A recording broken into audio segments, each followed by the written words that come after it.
All right, they're coming in.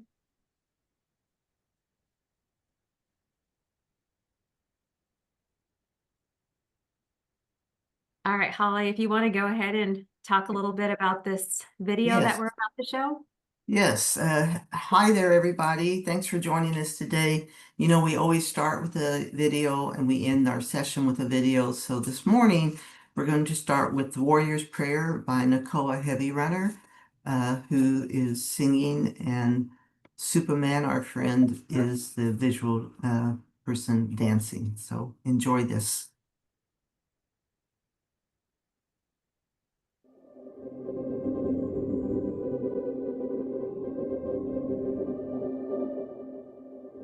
So we went to all the powwows when we were young.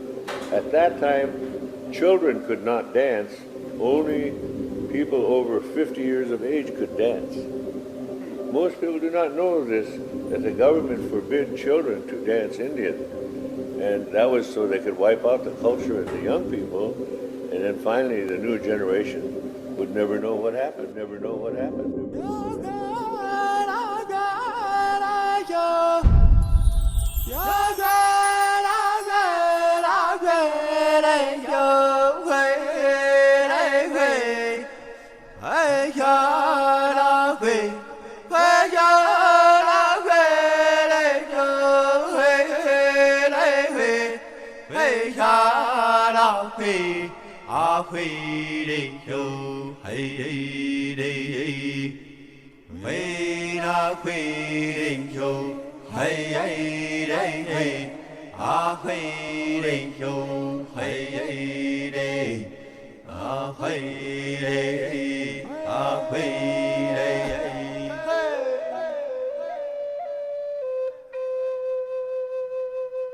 My relation. Let go of your fears. For now is the time to take courage.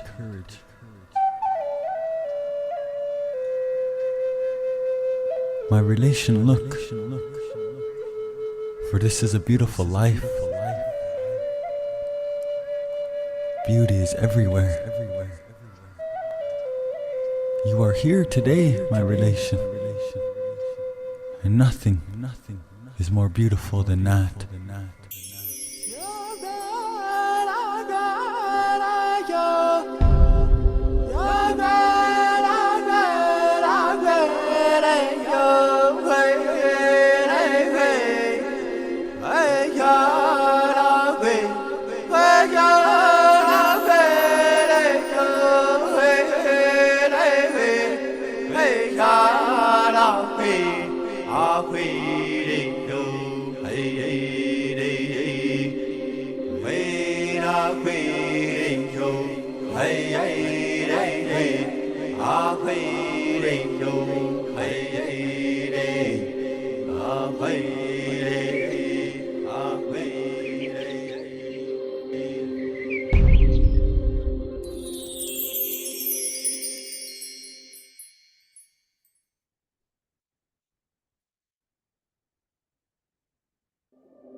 Hi, good morning, good afternoon, everyone, wherever you're located. Welcome, all my relations. I'm Bernice UP Jordan. I'm a citizen of the Fort Peck Sioux Nation, Public Health Program Manager here at USET, Office of Tribal Public Health. Next slide. Just going to share a few audience participation tips. We are building a community. Please introduce yourself in the chat. Select everyone and let your fellow participants know your name, tribal nation affiliation, job title, and organization. Important, we value your partnership. And most importantly, for our attendance records, we need accurate data. If you're able, please change your name on the Zoom as well. Everyone will be muted until the audience feedback portion of the hour. During that segment, use the raise my hand icon on Zoom, and the host will unmute you to offer your reflection. You'll receive a link to the recording and presentation by the end of the week, sometimes by next week. It just depends. Next slide. You will receive continuing education information if you're interested. This activity is jointly provided by United South and Eastern Tribes and Cardia Services. Cardia Services is approved as a provider of nursing continuing professional development by the Montana Nurses Association, an accredited approver with distinction by the American Nurses Credentialing Centers Commission on Accreditation. This activity has been planned and implemented in accordance with the accreditation requirements and policies of the California Medical Association through the joint providership of Cardia and USET. Cardia is accredited by the CMA to provide gosh, today is tongue-tied, continuing medical education for physicians. Next slide. Upon completing this activity, you will receive 1 contact hour.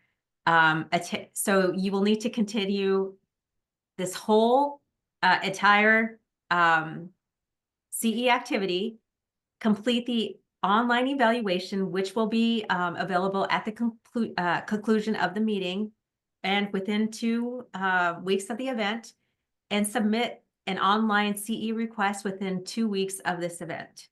And if you have any problems, just email Haley Abila at cardiaservices.org. Next slide.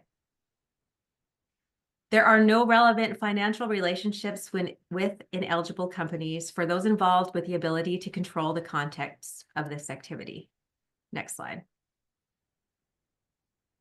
All right, I am going to go ahead and hand it over to Holly, who is going to introduce our speaker. Here you go, Holly. It's all yours. Thanks. Okay, thank you. Wow, what a treat. Thank you all for joining today. And it's good to see you all. And I see some repeat customers, as I say, people who joined us several times before, and I also see a lot of new people, so welcome. You're in for a treat today. Our good friend, Dr. Jeff King, who's also part of our clinical advisor team for the Reclaiming series, and he'll introduce himself, but he's going to do this fascinating presentation for you on scientific mindedness and cultural knowledge. And the question is our science biased against cultural knowledge? So I'll turn it over to Dr. King. And you're muted. Inkshe Stongo Mongo Monzinda. Hi.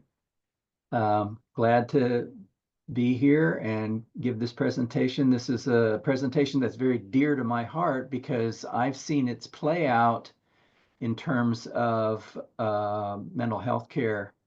One example, just to launch into things, there was a 9-year-old Native girl who was refusing to go to school because she saw a spirit on the playground, a ghost on the playground. And the school had a meeting to talk about this little girl's refusal to go to school. And the psychologist there wrote a referral for her to see a psychiatrist regarding early onset psychosis.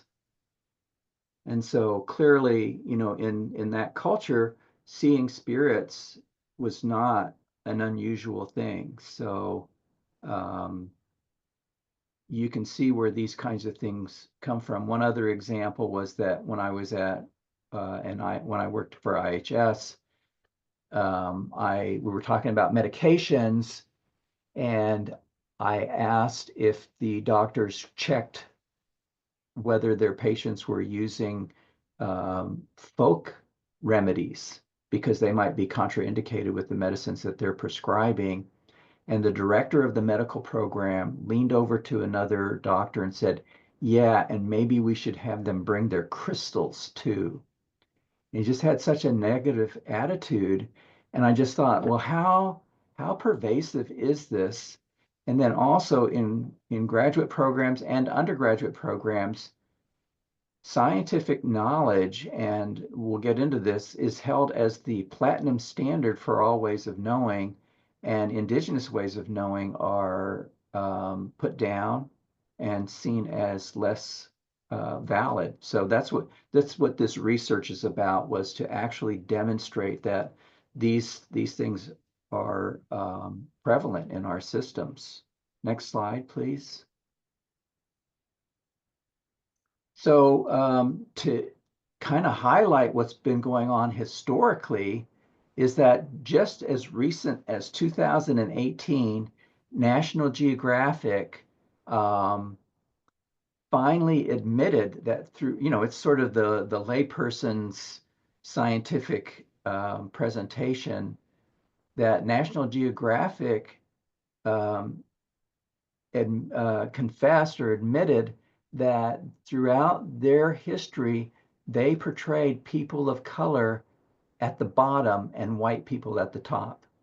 And they apologized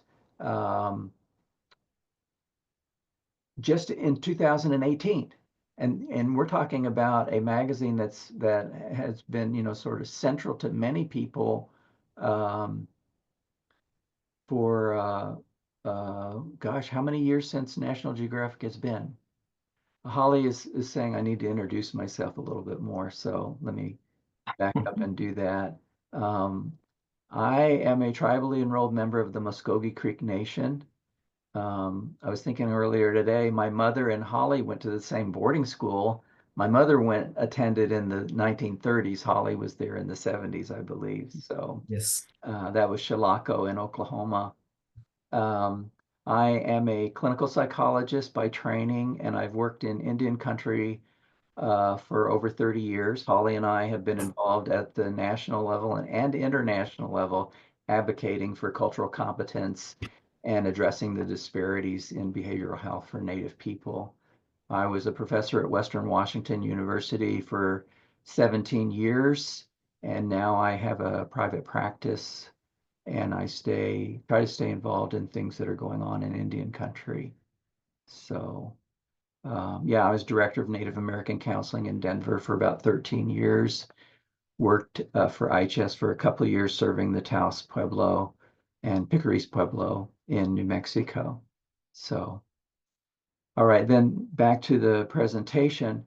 So what this is reflecting is this idea that has gotten into people's heads that white is superior in knowledge and people of color are inferior. And that's, National Geographic is admitting we did that. We conveyed that message. Next slide. And this was just a few years ago. We're talking, 4 years ago. The American Psychological Association, been around since the late 1800s, it issued a lengthy statement apologizing for the APA's role in perpetuating systemic racism, not only for that, but also for the role psychology as a field of study has also played in systemically harming people of color for decades. So, I mean, we're talking hundreds of years, over 100 years here of them perpetuating this mindset through science. Next slide. So this is more detailed. Let's go to the second paragraph. The Association Council of Representatives adopted an apology acknowledging that APA failed in its role leading the discipline of psychology, was complicit in contributing to systemic inequities, and hurt many through racism, racial discrimination, and denigration of communities of color, thereby falling short on its mission to benefit society and improve lives. They said APA is profoundly sorry, accepts responsibility for, and owns the actions and inactions of APA itself, the discipline of psychology, and individual psychologists who stood as leaders for the organization and field.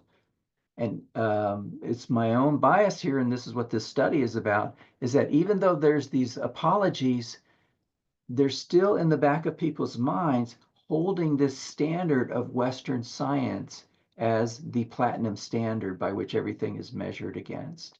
Next slide. So the American Psychiatric Association in 2021, so we're just talking 4 years ago, and you're talking 4 years ago versus over 100 years of them being involved in providing scientific knowledge through psychiatry to this nation.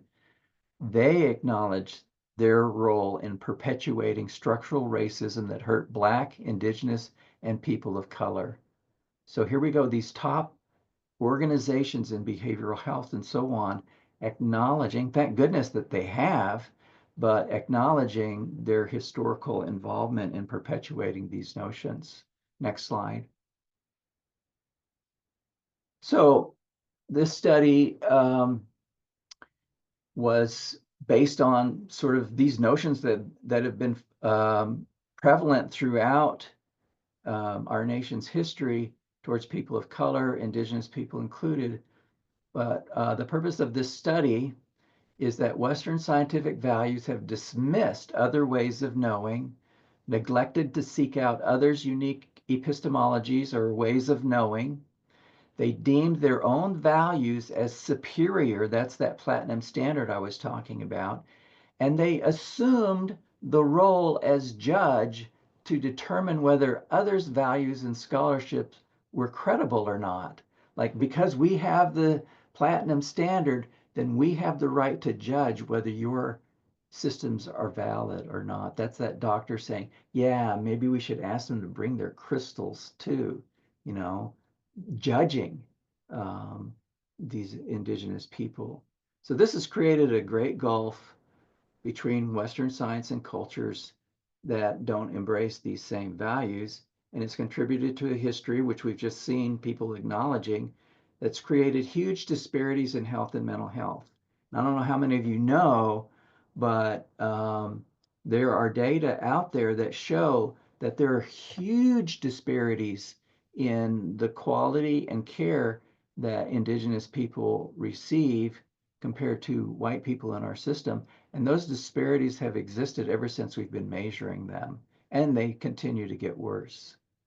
So it's rooted, though, in a history that created these disparities, an educational system that's based on assimilation, meaning you have to come around to white ways of thinking, Western ways of thinking, and it portrays a history reflective of white Western supremacy with very little reflection of other people's history and contributions to the world. This series of Native Brilliance is actually bringing forth that knowledge that has been sort of neglected for hundreds of years. So, but there's impact to this. It's not just systemic. It has devastated the self-esteem and well-being of those persons that belong to non-white cultures. It's robbed them of their dignity, not to speak of all the other collateral damage. So this study, to me, is extremely important in highlighting what systemically is happening here. So next slide. So our hypothesis was that those that are high in scientific mindedness will tend to deny phenomena that don't fit within the scientific grid. Okay, next slide. So this is what we did. We went into research methods textbooks. So this is, the textbooks that teach people how to think scientifically. And so here's some references and so on. But basically what we did was we drew the underlying values that were the foundation for scientific thinking. Next slide. So what we did first was, you have to validate your measure. So we surveyed first and second year undergraduates to refine our measure. We pilot tested it. We obtained good psychometric properties for the measure of scientific mindedness. Next slide. So when we actually conducted the study, we had 85 social science undergraduates who completed one or more research methods courses. So they had to be trained in scientific thinking. And these were across social science departments of anthropology, sociology, communications, and psychology. And what they did was they completed our measure of scientific mindedness. And then after they completed that, they watched 2 short videos related to Indigenous ways of knowing that don't fit within the scientific grid. It's sort of like that 9-year-old girl seeing a spirit on the playground. It doesn't fit in the scientific grid. The only conclusion is, well, she must be experiencing early onset psychosis. And then they completed a 9-item scale rating their view of the validity of these videos. And so then what we did was we developed, or we created a mean item score, meaning, okay, what is their average score on the scientific mindedness scale? And then we compared that with their answers to the videos. Next slide. Sorry, I was pushing my own button. So here's some sample items from the survey. I do not believe in anything that is not based on empirical evidence. Again, in science, cognition should play a far more important role than intuition. Synchronicity is best interpreted as confirmation bias. Faith healing is most likely caused by the placebo effect. So we had 71 items, and they're all sort of reflecting either something rooted in scientific knowledge or something that's outside of that, to get to get people's way of thinking in terms of scientific knowledge. Next slide. So here's the first video that we showed them. So they completed the scientific mindedness scale, and now they watched this video. And if you can, on your own computers, turn the sound up as high as you can, because we had difficulty getting the sound loud enough. You can hear it, but it helps to have your own sound up. So please do that if you can. In this regard, I vividly remember the summer of 1994 on the Fort Belknap Reservation, when my own grandmother, Mrs. Bertha Snow, recounted to me a salient instance of Grovant traditional healing.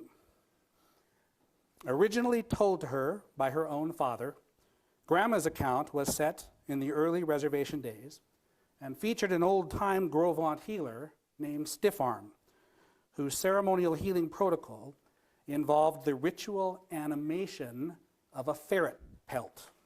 Here is what she said. They called Stiffarm to come and doctor this woman, and there's certain songs they sing. 4 times they sing to call this medicine, to get it going. And my dad was there. He was singing. My dad said, Stiffarm had a ferret pelt. He put it over by the door, and this woman was laying over here. And Stiffarm would back away from that pelt while blowing a bone whistle, just like he was coaxing it with that whistle. He was blowing it, and he'd back up towards that woman. Pretty soon, this thing moved. Come this way. And Stiffarm would come after it again, and he'd blow his whistle, and it would go that way. About the 4th time he did that, that ferret just lit right in there, just buried his head in this woman's stomach, and Stiffarm pulled something out. It was like a tumor, my dad said, about that big around. He showed it to us. He put it in our hands. In the meantime, Stiffarm had them make a fire outside. And Dad said, it looked like a tumor with veins all over it, he said. Felt like a piece of liver, but it had a membrane over it, like a gland. Dad said, he showed it to us. He put it in my hand. It was bloody, he said. Then, here, this ferret was laying alongside of her. It was a hide again, just a dried hide. But they'd seen it attack her and go into her body. And so they took that tumor and put it in that fire, and it burnt up. Now that's what you call a medicine man, Grandma concluded. Next slide, please. So here's what the questions that they were giving after watching this video. I believe that the story is literally true, and it's a Likert scale. I disagree, somewhat agree, agree. I believe the story is symbolically meaningful. I believe the healer used trickery to convince the patient and onlookers. I believe the healer actually possessed the ability and or powers to heal the patient. I believe the patient's recovery was due to placebo or other causes aside, and not the healer's abilities. I believe there is a scientific explanation for the events in this story. Okay, Now the next slide and the next video. A long time ago, when the psychology department was in another building here on campus, we had a very prominent cross-cultural psychologist from Europe visiting us for a year. He was on sabbatical leave from his university. One day he stopped by and to visit, and he said, "I've never been to an Indian reservation, and I know that you often go out to the local reservations here in the area, and I'm wondering if I could accompany you. I don't want to be seen as a tourist or a voyeur. I just want to go see what a reservation looks like, and do you think that would be possible?" And I said, "Let me look into it." I'd become very close friends with the very traditional Coast Salish healer and his family. So I called up a friend of mine, and I explained who John was and where he was from, and I said he was very interested in coming out to the community to see what a reservation looked like, and of course he laughed. But he said, "Sure, bring him on Wednesday." And as you know, on Wednesdays we honor the elders with a feed, and we visit and talk about a lot of things. And I said, "Okay, I'll bring him next week." On the way back to the table, one of the daughters of this traditional healer came up, and I said, "John, I'd like you to meet her. She is," and I described who she was. And she gently stuck out her hand and said, "I am so pleased to meet you, but I'm also very sorry to learn that your father died 3 weeks ago. No, passed away 3 weeks ago. And I know he suffered. And I want you to know that I'm praying for him, and my family is too." And then she gently put her other hand on top of John's hand, and I knew, oh my gosh, that's very sensitive. Well, the look on John's face was incredible. He didn't know what to say at first, and then I could see him inhaling and composing himself, and he said, "Thank you very much. That means a lot to me and my family." So then she said a few other things, and she walks away. We walk on over, and sure enough, up comes the healer. And he's got a big smile on his face, as he always does. And we greeted one another, and I spoke to him in Coast Salish and to greet him. And then I introduced him to John. And he said, "I am so sorry. We are so sorry to hear that your father passed away. We know it was sudden and unexpected, but I want you to know that your father is now at peace with himself, and he's no longer suffering from all the ills that he experienced later in life." John was aghast. And he held out his hand. John took it, and then he put his hand on top and said, "You and your family are in our prayers." Well, I could see that John was taken aback by these two experiences, because I didn't even know that his father had passed away. And he takes me over to the side. He looks at me and he said, "How did they know?" "I don't know how they knew, but they knew, didn't they?" He said, "How did he know that my father was suffering? That he was in great pain? And that he had been an alcoholic? How did he know that?" I said, "John, there are ways of knowing of these healers that are a mystery to me, but I don't question them, because it's the way they understand the world they live in." And he didn't say anymore. Next day, I was walking down the hall, and he said, "You have a moment?" I said, "Sure, John." He said, "I still can't get over what happened to me yesterday. But what I really can't get over is how can you, this psychologist with a PhD, and you do all this research and you do all this data, how can you justify what they tell you and say that it's legitimate and that it's real? Why don't you see it as something that's nonsense?"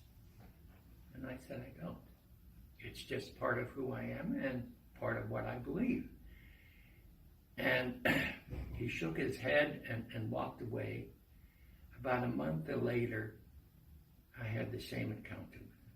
He said, "I really can't get over how you can justify the knowledge that these people have and accept it as legitimate and still profess to be a scientific researcher." I said, "I don't have a problem with it, John, but you do." Next slide. So here they had 3 questions after this video. I agree with Dr. Trimble that one can subscribe to both scientific and spiritually derived knowledge. I believe the traditional healer and his daughter had previous knowledge of the professor's father's death. They could not have possibly known this intuitively or spiritually. I agree with the other researcher, that's John in the story, that to be a true scientist, one must reject the notion of spiritually derived knowledge. Okay, next slide. So we ran the statistics on the students' responses to these videos and their scientific mindedness score. And so what we found was that for the most part, those people that were high in scientific mindedness denied the validity in the stories. And so what you have, for those of you that are not familiar or need a review of statistical information, is that the p-value over there where it says it has the less than sign. What that is, like say by trickery, what that means is that there's a less than an 8,000th chance that this would have happened normally. So the idea there is that the fact that there's the people that are high in scientific mindedness compared to the others, that they believe it that happened by trickery. It's not by chance that this outcome came about. It's undeniable, or pretty close to undeniable, that they truly believe this. And so what you have here, not to go into detail with each one, but what you have for both, first video, Dr. Gahn, and by the way, Dr. Gahn is a friend of mine. He's a professor at Harvard University, a very distinguished professor there. And in the second video is Dr. Joe Trimble, who was at the same university I was, Western Washington University. And he was the only professor at that school to have most distinguished professor title, and has published over 200-300 books, or 200-300 articles and so on. So anyway, when they responded to his video, again, like they said, by both, like you can believe this, but you can also be scientific. Those high in scientific mindedness said, no, you can't. And even though it's not significant in the sense that like statistical significance is 0.05, you're talking about 0.06. So it's still way up there. And then the other two is they also basically, agreed with rejecting the notion that these things could be derived by intuition or by spiritual knowledge, or and so on. So basically, the finding in this study is showing that those people that are rooted in scientific knowledge will dismiss stories that happen so often in Indian country. I've heard hundreds of stories that are similar to this that don't fit within the scientific grid. I've had personal experiences that don't fit within the scientific grid. But if you think about it, indigenous people knowing that doctors and clinicians out there that think from a scientific point of view, how likely are they going to open up about talking about spirits or talking about um, certain kinds of experiences that they have had that don't fit within that scientific way of thinking? Most likely they're not. The other thing is that for Native people, last time I checked, the average amount of sessions that Native people would have with non-Indian therapists was 3, and then they'd leave and not return unless they were court ordered or something. So, but to me, the explanation for that is that they don't believe that the therapist has the wherewithal or the openness to accept, the cultural ways that they live by. Next slide, please. So then what I did was I took advantage of this, and there's a Society of Indian Psychologists conference that happens in Logan, Utah every year. And I thought, well, let's use this same study with Native American psychologists and psychology students and see how they compare against the graduate students at Western Washington University. So let's look at that. Next slide. What we found here, and not to go into all the statistics here, but basically what we found was that the Native students weren't, the Native respondents, they were psychologists and graduate students in psychology, they didn't respond in the same way as the other research methods students. They actually believed these stories, believed in the validity of the stories, and so on. And that's what these statistics show. Now, the main point here to me is that these Native students who actually believe these stories, they didn't get that in their training. They didn't get that in their education. They had to either come from communities where these kinds of things were normal. I remember working in Denver at a public school where my office mate was a Native woman that worked with Native children in the school. And she just matter-of-factly mentioned that they had a Wanagi in their house, a spirit. Everybody was aware of the spirit and so on. But she's not going to tell everybody about that. But anyway, back to this is just that the Native psychologists, counselors, and so on, still held on to their traditional views, or still held on to an openness to accept the validity of these stories. The main point, again, I'm saying it twice here, is that they don't get taught this in graduate programs or in undergraduate programs.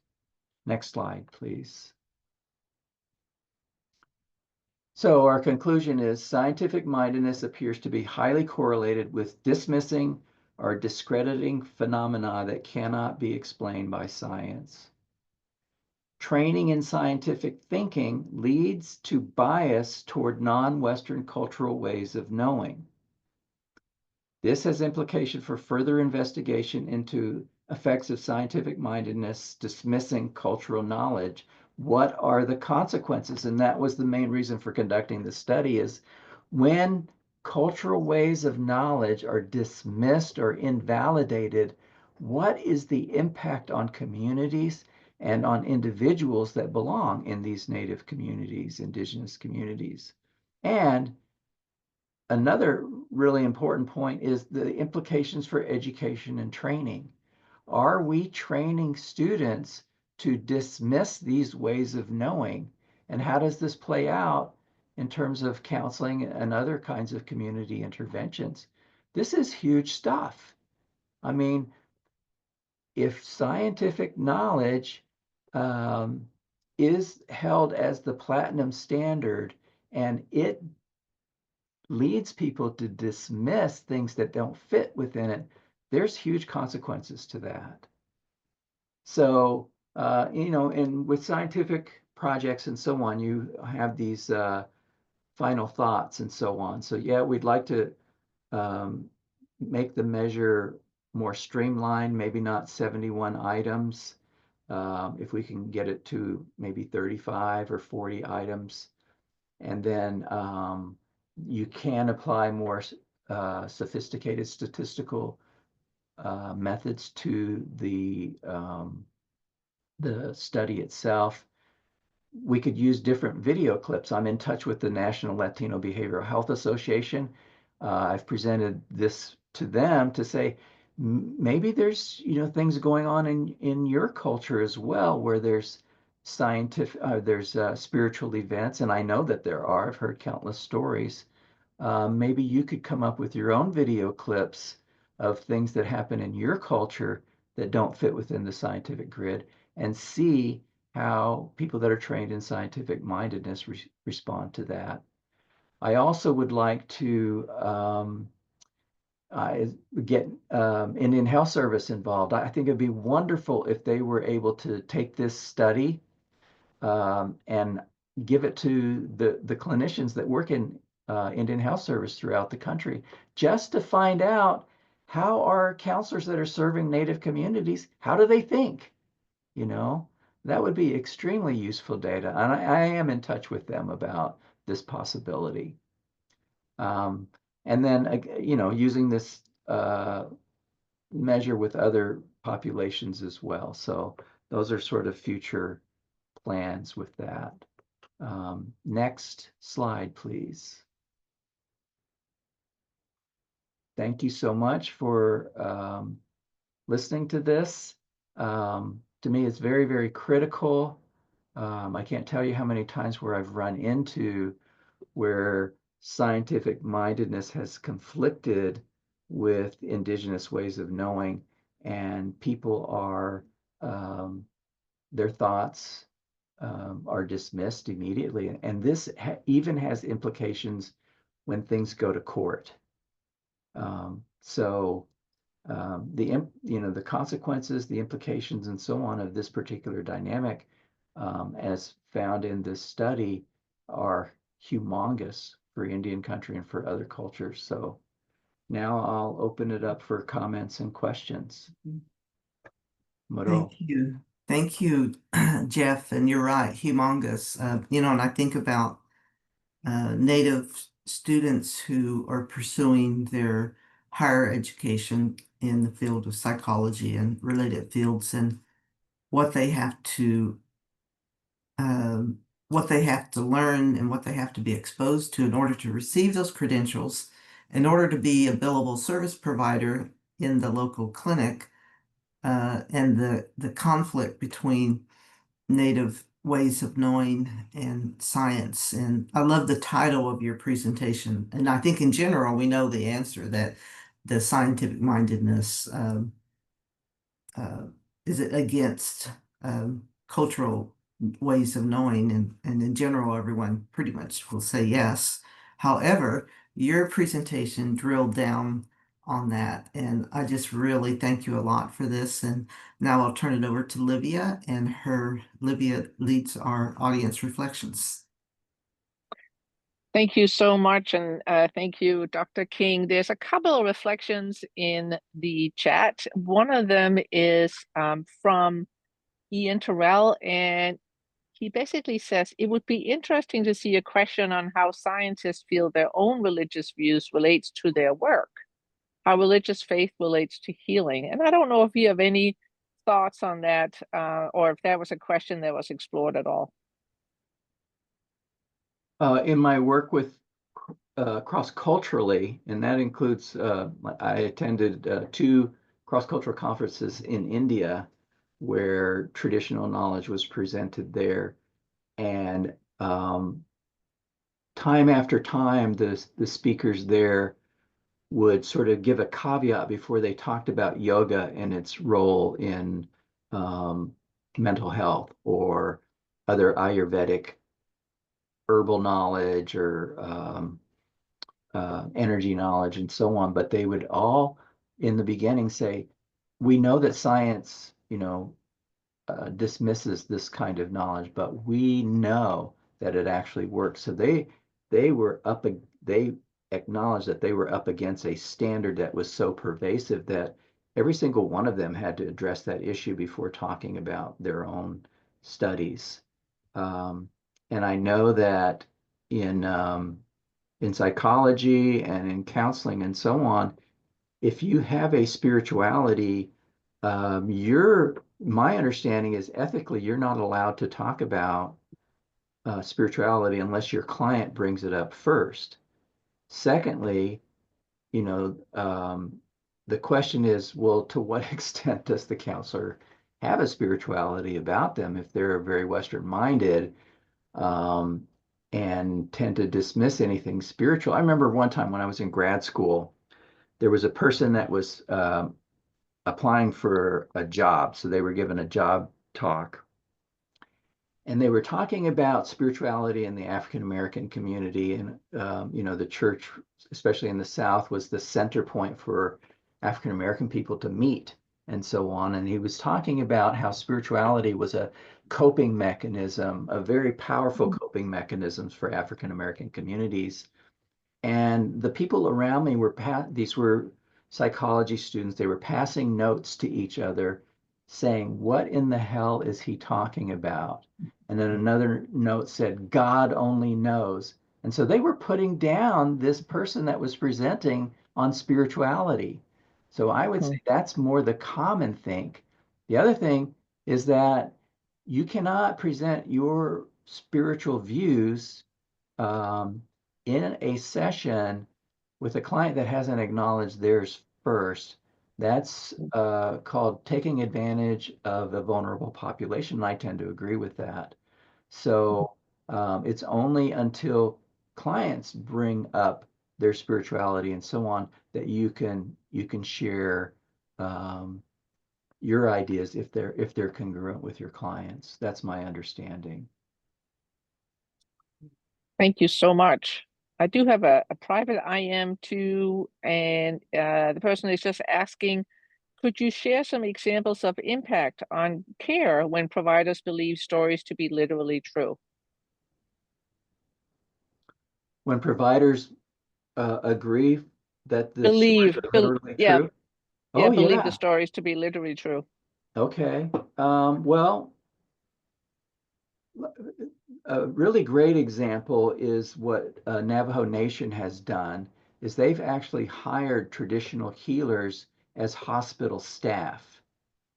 And so they will bring them in acknowledging that the patient's experiences are legit and that these traditional healers have more knowledge about it and can treat, can help. They sort of work in collaboration with each other that they can help each other. Also, what I found in a different survey that I did with Native American providers, that they were regularly referring their patients to traditional healers as part of the therapy process. So they might continue to see them in psychotherapy, but they're also getting traditional healing at the same time. And what I've noticed in my own practice, this is over 30 years, is that I remember one woman coming in, she looks at me, and I experience this a lot because I look like my dad, who was white. And they'd go, so how is it that you've come to work at Native American Counseling?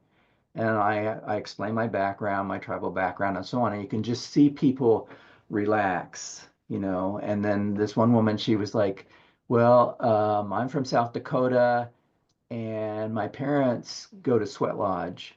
And I acknowledge Sweat Lodges. Wow, that's really great that they're able to do that. There's some powerful things that happen there. And she said, yeah, here in Denver, you know, it's hard to find sweat lodges and so on. They're also, you know, they're also sun dancers. And I said, oh, okay, so whose camp do they go to? And when she understood that I not only knew about the culture, but I respected it, she just burst into tears and started telling me about the men in her life, her brothers, her uncles, and so on, that they had all died. And she missed them terribly and couldn't get over the grief. But they would come to her in spirit and try to comfort her, but still she was still struggling with the grief over losing all these people in her family. I don't think that she would have told me that if I hadn't acknowledged, you know, my respect and acceptance of her traditional ways of knowing. So, yeah, so there's a number of ways um, that people that take these stories to be literally true. The most powerful impact, though, is that you see clients' shoulders relax and they feel seen, understood, accepted, and supported. And those feelings are healing in and of themselves. You know, in your own experience, you know, when you're talking with somebody and you get a sense they truly see who you are, you get this really good feeling in you like, wow, this person's really paying attention. And then when you feel that sense of acceptance and support, there's there's so much that's happening internally in terms of your own healing process to have another person there that gets you, supports you, and so on. So there's lots of play out in terms of people taking your stories at face value. Thank you so much. Those are powerful examples. Polly, I'm going to just ask if Colleen can share. I know we're Sure. running short of time, but No, Colleen, that's Prinard, good. please. Yeah. Hi, thank you. Thank you so much for this presentation. It's really powerful. I'd love to share just a few different random things. As a clinical social worker, when we do our biopsychosocial spiritual assessments, we are expected to inquire about our client's spirituality if they choose to talk about it. So we don't have to wait until it just randomly comes up. And I found that to be really helpful because if we are kind of eclectic and I'm white body passing, but I'm very mixed with ethnic and racial stuff. And if we're in that space, then we can go a lot of places with our clients with the permission they've already told us where they're at if we have a match. So jumping to another thing, what you brought up about the Latino parallel process at the University of New Mexico has a 2-week course every summer called Traditional Medicine Without Borders.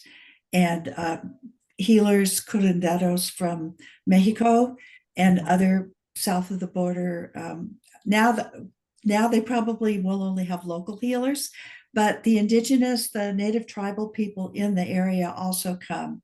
And I've attended it several times, and I've studied in Cuernavaca with one of the institutes. So there's a growing, in certain places, acceptance of science and indigenous science. And I think if we start using the word science instead of ways of knowing, validating these are science systems, but they're different. But the thing that I'm really excited about, that I may possibly stay in touch with you if possible, I'm getting ready to start my doctorate in social work with an emphasis on social work education with a specialty in cultural competency.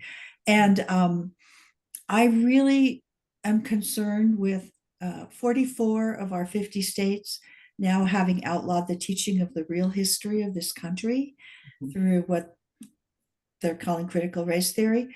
The students coming up through those public schools into university, into graduate school, are going to be ignorant if they're basically coming from white supremacist traditions of so many things that I feel like it really is time to beef up our graduate level educational system regarding cultural issues as the cultural balance in this country continues to change to more balance. In any case, thank you so much, and for all this, for taking all my comments.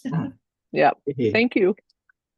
Well, and Colleen, I appreciate your suggestion about Indigenous science, and I often say that, of course, we were scientists before there was a field of science, and so I appreciate your thought and your comments on that. So, are we segueing, Livia, or do you have another? No, we are segueing. Thank you so much, everyone. Great, thank you, Livia. So Bernice, this is Bernice's slide, I believe. Yeah, so here's the link to the evaluation. I'm also going to put it in the chat. So if you click on the link, here is the link for the CE credits that are listed. And also you can go ahead and do the QR code as well. If you have any questions, just go ahead and email myself, Holly, or Haley at these email addresses, and we'll get you hooked up with your certificate. I know there's been problems in the past, but we always get them resolved. So next slide. And you want to go ahead and do this one, Holly? Sure. So really appreciate you all being on today. And just as a heads up, next month, I'm very excited about next month. I was very excited about today because I really appreciated Dr. King's presentation. And I had the pleasure of having a preview of it, so I was quite excited about today. But I'm also very excited about next month. So next month, we have our good friend, and thank you, Misty, for being on today and helping us connect with Makana. She's just fabulous. I so enjoy working with her. And she is a young Native Hawaiian, and she's going to help us understand hula as a lifestyle. And she's going to talk about the original hula and the modern hula, and really looking forward to her presentation next month. And she also is a hula practitioner herself in the traditional hula. So it's a don't miss, it's really exciting. So I'm looking forward to that. And that will be on June, it's the fourth Tuesday of every month. And her session is June, I can't see the date, but the fourth Tuesday, same time. And when you're registered now, you're automatically registered for the rest of the series. And so you'll get a reminder, and you all notice, I hope, that you received a kind of an updated reminder personally from me this month. And thank you all so much. June 24th. Thank you, Bernice. Okay, so the next is our closing video, and I know we have quite a few First Nation relatives on today, and really appreciate you all. The First Nations people probably know this wonderful young man, and this particular video of him is, excuse me, I'm just looking at something real quick. Noah Green. So Noah Green is just a fabulous young singer, and I thought it would remind us of future generations, as you said, Colleen. And he's 9 years old in this video. He's actually a young teenager now, but he started when he was 2 with his grandma, Carol Powder. So we thought we would close with this. Enjoy. So he's gonna do his song. It's called Rocky World. It was made by a person from Alexis First Nations, and he handed it down to Noah, and Noah's been doing oh so well with that. Thank you. So here you go.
tonight. We're standing by the doors, hit the floors, young and hawkers. I'm gonna rock your world. Hey, oh, hey, hey, oh. Thank you. Thank you so much. But you all have yourselves a nice night. And we'll leave. No, I was kidding. Have a good night. Thank you. Well, we have just had our world rocked by that young 9-year-old in the video, now 14. And I think I said that he started singing when he was 2. So makes you smile. Thank you for that comment. Thank you all for being here. And we'll look forward to seeing you next month. So have a Native Brilliant Day.